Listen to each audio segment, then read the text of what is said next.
اچھا عبداللہ بھائی، سب سے پہلے آپ اپنا تعارف کروائیں کہ آپ نے اسلام کب قبول کیا اور اس اسلام قبول کرنے کی وجہ کیا بنی؟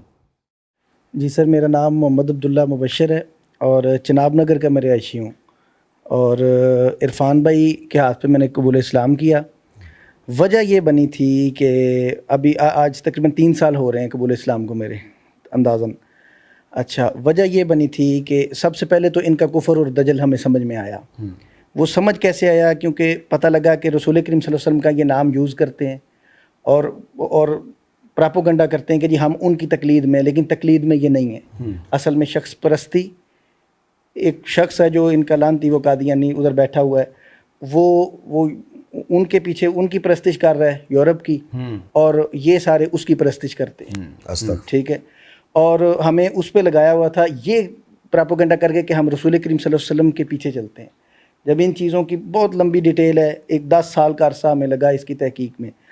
جب یہ بات سمجھ میں آ گئی کہ یہ تو جھوٹے ہیں، تو الحمدللہ اس کے بعد پھر میں نے کہا اب اسلام قبول کیا ہے تو صرف اسلام میں ہی کیوں رہیں، اب دوسرے لوگوں کو بھی کیونکہ سورۃ ابراہیم کی آیت ہے، اعوذ باللہ من الشیطان الرجیم، کتاب انزل الیک لتخرج الناس من الظلمات الی النور باذن ربہم الی صراط العزیز الحمید۔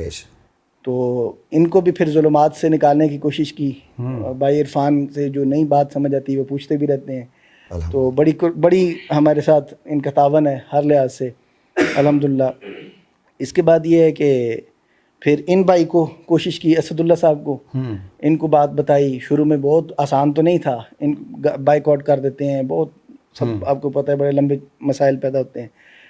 تو ان کا الحمدللہ پھر برق صاحب سے اسلام قبول کروایا۔ اس کے بعد پھر یہ جو عبد الرحمن مبشر صاحب ہیں، انہوں نے، چونکہ یہ قادیانی تھے اس وقت، تو یہ مبلغ بھی تھے ان کے اور مربی بھی رہے ہیں، اور سارا جو بھی ان کو بات سمجھ آئی، یہ پاکستان آئے، ان کو بھی اسلام قبول، ان کو دعوت دیتے رہے، ہم لڑائی جھگڑے تک بات پہنچتی تھی، بہت کچھ تھا، لیکن الحمدللہ ان کو پھر وہ آپ ان سے پوچھ لیں گے، الحمدللہ ان کو پھر کچھ خواب بھی آئی 1-2، اس کے بعد انہوں نے قبول اسلام کر لیا الحمدللہ۔ اور اس بات کے جو ہے نا، ہم نے چناب نگر میں واقعی صف ماتم دیکھی ہے قادیانیوں میں۔